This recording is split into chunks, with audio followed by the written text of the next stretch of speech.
The most visually documented leader in modern history started out as a failed artist who couldn't draw people properly. That's not a metaphor. So today, we're covering the entire life of Adolf Hitler, from beginning to end, starting with the years almost nobody talks about. Early life and Vienna. Years. Adolf Hitler was born on April 20th, 1889, in Braunau am Inn, Austria-Hungary. His mother Clara was, by most accounts, the only person he ever genuinely loved. She died of breast cancer in December 1907, and her doctor later recalled he had never seen anyone so overcome with grief, which is a sentence that gets harder to process the more you know about what comes later. Shortly after her death, Hitler applied to the Vienna Academy of Fine Arts. They rejected him. He applied again, rejected again, specifically for his weakness in drawing the human form.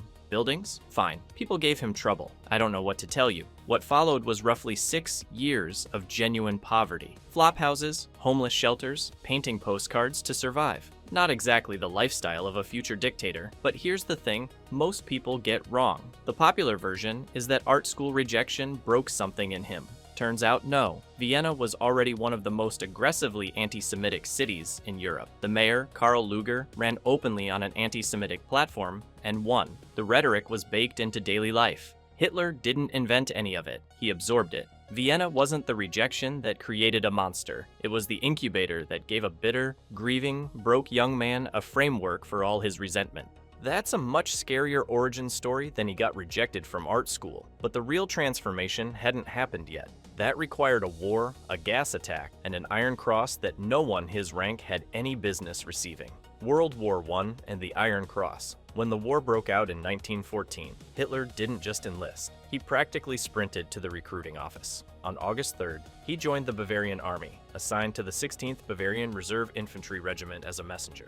Which sounds relatively safe until you realize that being a runner meant sprinting across open battlefields, delivering messages while literally everyone was trying to shoot you. He fought at the First Battle of Ypres in late 1914. His regiment went in with roughly 4,000 men. Around 3,600 of them became casualties. That's a 90% casualty rate. The fact that he walked out of that at all is statistically absurd. That's not a battle, that's a meat grinder with a flag on it. But here's where it gets interesting. He received the Iron Cross Second Class in December 1914, just months into the war. Then, in August 1918, he received the Iron Cross First Class. For an enlisted man of his rank, that basically never happened. The exact circumstances of how he earned it remain partially disputed, which is convenient if you're the kind of person who later builds an entire political mythology around yourself, which, you know, he was. Then, in October 1918, just weeks before the war ended, a mustard gas attack left him temporarily blinded. 4 years and 4 months of service, a near impossible survival record, 2 Iron Crosses, and a chemical weapon to the face. The war didn't break him. It sharpened him into something worse. And what he did with that sharpened edge next is one of the most embarrassing failures in political history. The Beer Hall Putsch. On November 8, 1923, Adolf Hitler walked into a beer hall in Munich and decided to overthrow the German government. With a beer hall, let me explain. The Bürgerbräu Beer Hall was hosting a political gathering of around 3,000 people when roughly 600 to 800 SA stormtroopers flooded the building. Hitler pulled out a pistol, fired it into the ceiling, and declared, "The National Revolution has begun," which is, you know, one way to get a room's attention. Here's the thing. The entire plan was essentially storm a beer hall, yell really loud, and hope the Bavarian government just sorta goes along with it. There was zero realistic path to actually seizing power. This wasn't a calculated military operation. This was a guy with a handgun and a dream. The dream lasted about 24 hours. The next day, Bavarian police opened fire on the marchers at Odeonplatz. 16 putschists and 4 police officers were killed. Hitler fled, was arrested on November 11th, and the whole thing collapsed so completely it should have been the last anyone ever heard of him. But here's where it gets weird. The trial, which began on February 26, 1924, did the exact opposite of what a trial is supposed to do. Instead of discrediting him, it gave him a national stage.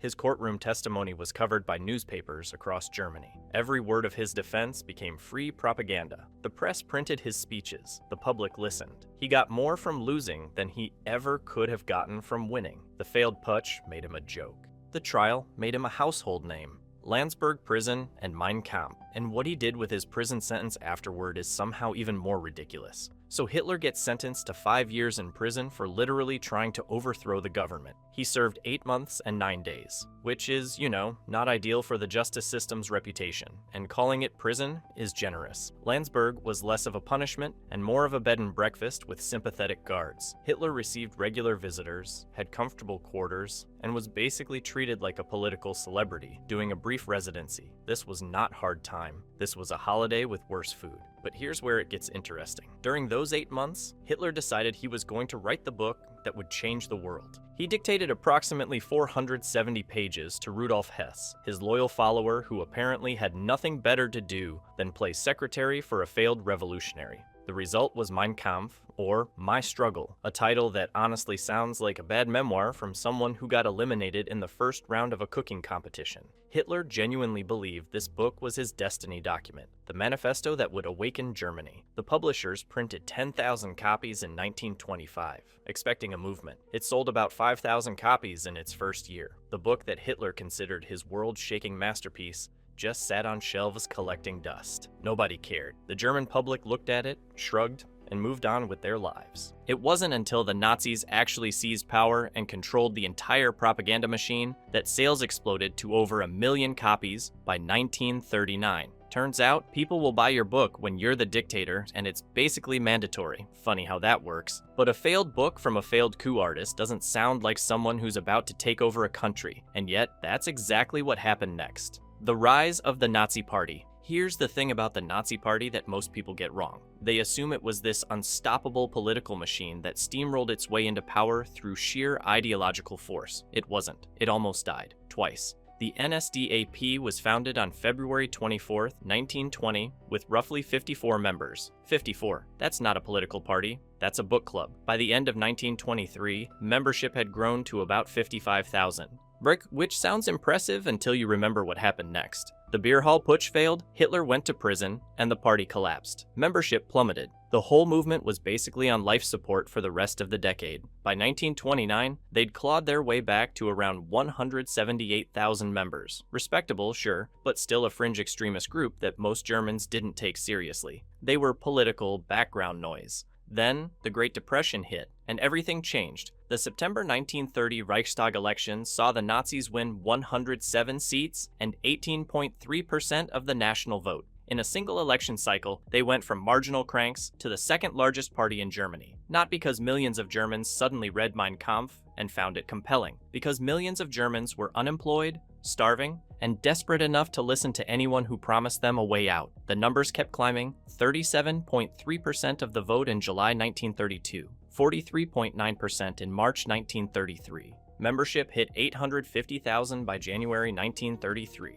and blew past 2 million by the end of that year. The party didn't win Germany over. Economic catastrophe handed Germany to them on a plate. Whether those voters consciously chose fascism or just voted against starvation is a question historians still argue about. Probably both. Probably depends on the voter. Either way, the result was the same. And the worst part, the people who actually held power thought they could use this to their advantage. The appointment. On January 30th, 1933, Adolf Hitler became Chancellor of Germany. Not because he won, not because the people demanded it, because a handful of rich, powerful men looked at the most dangerous political figure in Europe and thought, yeah, we can handle this guy. Here's the thing. Hitler didn't seize power in some dramatic coup. He was handed it, gift-wrapped, by conservatives who were absolutely convinced they were the smartest people in the room. The plan was simple. Franz von Papen, Alfred Hugenberg, Hjalmar Schacht, and a circle of elite political operators went to President Hindenburg and essentially said, appoint Hitler. We'll surround him with our people, use his popularity to crush the left, and when the whole thing inevitably falls apart, we'll step back in and restore order. They looked at a man who had literally written a book about his plans for domination and said, he's probably bluffing. The initial cabinet had 11 ministers. Only 3 were Nazis. The conservatives were so confident they had Hitler boxed in that von Papen reportedly told a colleague, we've hired him. Like he was a contractor they could fire after the kitchen renovation. Hitler was 43 years old. He held roughly 33% of Reichstag seats. No majority, no mandate, just an invitation from men who thought extremism was a tool you could pick up and put down whenever you felt like it. It remains one of the single greatest miscalculations in human history. They didn't contain him, they didn't use him. They opened the door, pulled out a chair, and asked the wolf if he'd like to sit at the head of the table. And within weeks, he was rewriting the rules of the entire house. Which brings us to exactly how he did that, because the speed of what happened next is genuinely terrifying. The Enabling Act. 7 weeks. That's all it took. And 7 weeks from chancellor to dictator, and the worst part is every single step was technically legal. On March 23rd, 1933, the Reichstag voted on the Enabling Act, a piece of legislation that gave Hitler the power to pass laws without parliamentary approval. No debate needed, no vote needed, just Hitler and a pen. And to pass it, all he needed was a 2/3 majority, which, sounds like a safeguard. It wasn't. Here's how he got it. Communist deputies were arrested before the vote, just removed from the equation entirely. Hey, where'd all the communists go? Don't worry about it. The remaining moderate parties were intimidated into compliance, surrounded by SA stormtroopers who lined the halls of the building like the world's worst welcoming committee. The final tally was 444 in favor, 94 against. Those 94 were all Social Democrats. Every single one of them voted no, knowing full well what was coming, knowing it probably wouldn't matter, and knowing there would be consequences. Otto Wels, the Social Democrat leader, stood up and gave a speech opposing the act while surrounded by men who wanted him dead. That takes a kind of courage most people never have to find out if they possess. But it didn't matter. The act passed. And Hitler moved fast. By May 2nd, trade unions were dissolved. By July 14th, every political party except the Nazis was banned. The Gestapo was established. Concentration camps began operating, all within the first year, all using the legal authority that democracy itself had handed him. That's the part that still haunts political scientists today. This wasn't a military coup. Nobody stormed the Capitol with tanks. It was paperwork. It was a vote. It was a constitutional provision used exactly as designed, just by someone nobody imagined would actually use it that way. Democracy didn't fall to an invading army. It signed its own death certificate. But dismantling a government is one thing. What Hitler did next was expand outward, and the world's response was somehow even worse than you'd expect. The expansionist policy and the Rhineland. This is arguably the biggest bluff in modern history. On March 7th, 1936, Hitler ordered 22,000 German troops to march into the Rhineland, a demilitarized zone established by the Treaty of Versailles. Both the Versailles Treaty and the Locarno Treaties explicitly forbade this. Hitler did it anyway, and he was absolutely terrified the entire time. Here's the thing. German commanders had standing orders to withdraw immediately at the first sign of military resistance. Immediately. Not fight a holding action, not assess the situation. Just turn around and leave. Hitler himself later admitted that if France or Britain had pushed back with any kind of military force, Germany would have had to retreat. The whole operation was a house of cards, held together by the hope that nobody would blow on it. Nobody blew on it. France and Britain issued diplomatic protests. Strongly worded letters, essentially. Hey, that's not very nice, could you maybe not do that? And then they did absolutely nothing, which is, not ideal when you're trying to enforce the entire post-war European order. Now, the Rhineland itself wasn't some massive strategic fortress. It was more symbolically important than anything else. But the symbolism was everything, because the moment Hitler marched troops in and nobody stopped him, a switch flipped. Inside Germany, his credibility skyrocketed. The generals who'd been skeptical of his reckless strategies suddenly thought, okay, maybe this guy actually knows what he's doing. The German public saw a leader who was restoring national pride and getting away with it, and Hitler learned the most dangerous lesson a dictator can learn.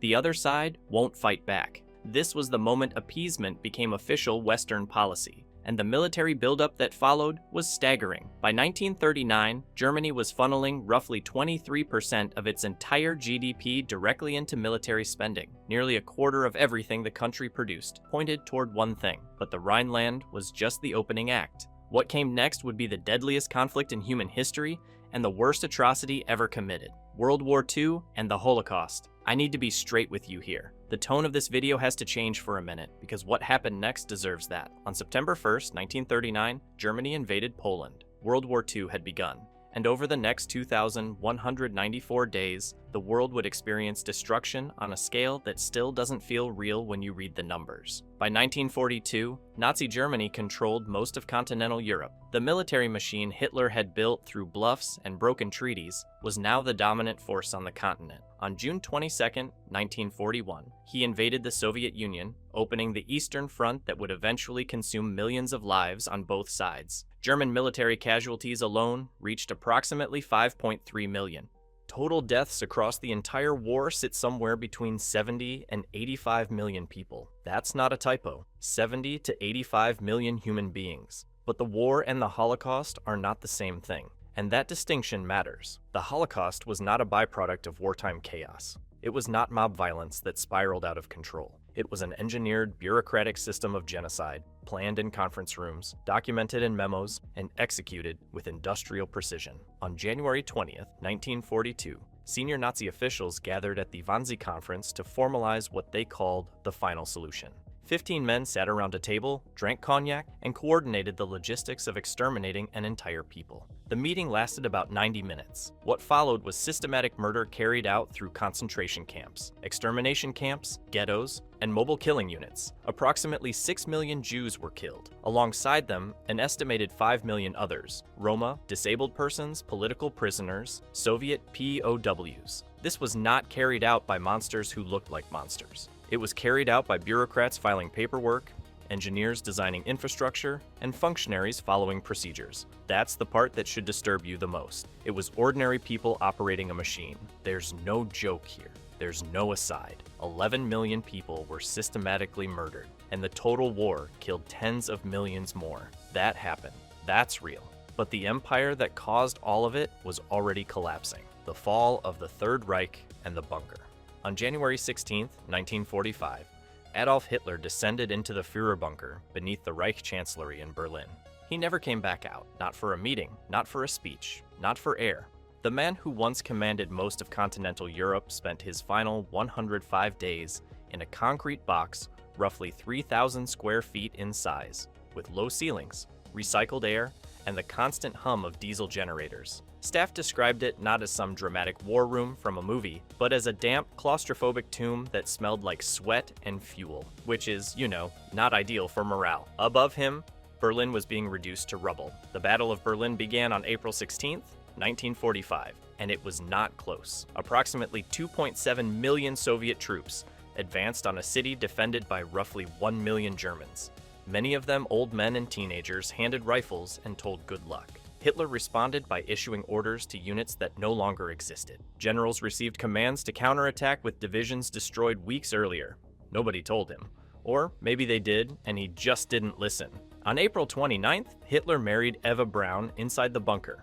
They'd been together over 16 years, and he finally made it official approximately 40 hours before they both died. The next day, both took cyanide capsules, and Hitler simultaneously shot himself. Their bodies were burned in the Chancellery Garden per his standing instructions, wedding to cremation in less than 2 days. Germany's unconditional surrender was signed on May 7, 1945. The war in Europe was over. Here's the final irony. Roughly 60 Nazi leaders were prosecuted at Nuremberg. 12 received death sentences. They sat in courtrooms. They heard the evidence. Hitler never did. By putting a bullet in his own head, he guaranteed himself the one thing he denied millions of others: a death on his own terms. No trial, no verdict, no accountability, and that's the full arc. A failed art student from Austria who spent years in flop houses painting postcards, who bluffed his way through a remilitarization that should have ended his career, who was handed power by conservatives who thought they could control him. He built a machine that killed tens of millions of people, and then he died in a hole in the ground beneath a city that was burning because of him. Not all stories have a point. This one does. It's just not a comforting one. If you enjoyed this video and want to see more, click the video on the screen now.